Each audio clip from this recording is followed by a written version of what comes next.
मैं यहाँ ये भी बिल्कुल स्पष्ट कर दूं कि ये सिर्फ किसानों से संबंधित कानून नहीं है, ये देश की 80% आबादी से रिलेटेड कानून है।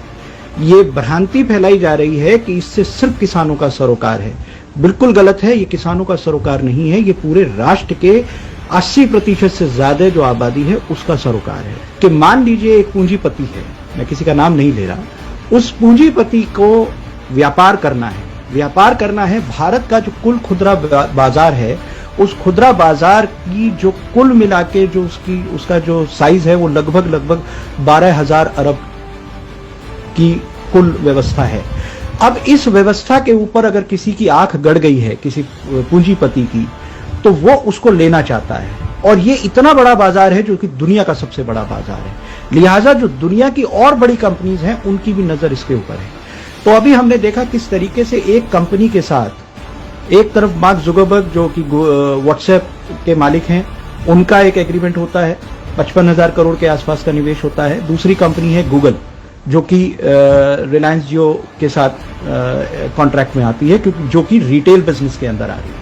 अब रिटेल बिजनेस का जो 12,000 अरब का जो व्यापार है, इसमें जब उनको आना है तो कुछ मुश्किलें उनके सामने हैं, प्रैक्टिकल मुश्किलें सामने। सबसे पहली बात यह है कि इस देश के जो मौजूदा कानून था, उस कानून में जो कृषि उत्पाद थे वो राज्यों के सरोकार थे, इसलिए अलग अलग प्रदेश में अलग अलग कानून के हिसाब से मंडियां समितियां चलती थी। मंडी में ही स्थानीय खेती किसानी के उत्पाद कोई दूसरा आदमी खरीद सकता था।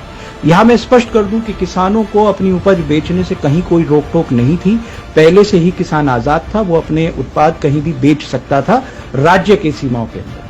लेकिन इसमें भी एक बहुत बड़ी भ्रांति लगातार फैलाई जा रही है। तो एक उद्योगपति को अगर इस व्यापार में आना था तो उसके सामने एक सबसे बड़ी दिक्कत ये थी कि उसे देश के सभी राज्यों में अपनी आड़त खोलनी पड़ती, सभी राज्यों के अलग अलग टैक्सेशन को मेंटेन करना पड़ता। कहीं पे 2% टैक्स है, कहीं पे 4% टैक्स है, 2 से 6% के आसपास का टैक्स वेरिएशन है पूरे देश के अंदर। तो इस पूरी व्यवस्था से उसको व्यापार करने में बहुत बड़ी दिक्कत और तकलीफ आने वाली है।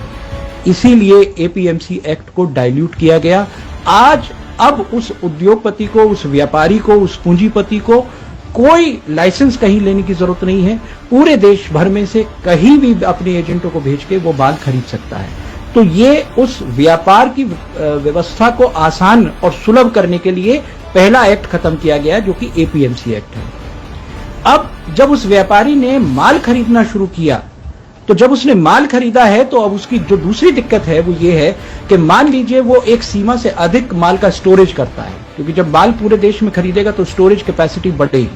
तो उस स्टोरेज कैपेसिटी को वो बढ़ा नहीं सकता, क्योंकि जो उस अभी तक के जो देश के कानून थे वो जमाखोरी के खिलाफ थे, आप जमाखोरी नहीं कर सकते थे। तो ऐसे में उसको एक सुविधा चाहिए थी सरकार से कि जहां उसके ऊपर ये बंदिश ही ना हो कि वो चाहे जितना माल स्टोरेज कर सके, चाहे जितनी माल की कैपेसिटी अपने यहां वो रख सके। इसी सुविधा को उद्योगपति को देने के लिए, उस पूंजीपति को देने के लिए दूसरा अध्यादेश आया है, जिस अध्यादेश में अब उनके ऊपर से ये लिमिटेशन हटा दी गई है।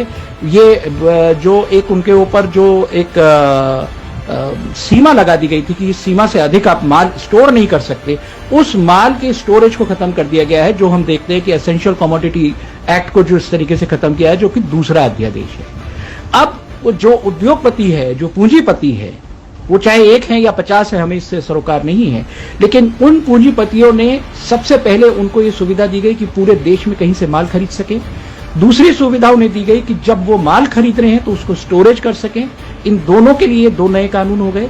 अब तीसरी परेशानी जो उद्योगपति के सामने है वो ये है कि जब उसके पास भारत का 12,000 अरब का पूरा खुदरा व्यापार के ऊपर उसकी नजर है, तो वो देखता है कि मुझे देश भर में कौन से वैरायटी का गेहूं चाहिए, कौन सी वैरायटी का मुझे चावल चाहिए, कौन सी वैरायटी की दाल की सबसे ज्यादा डिमांड है।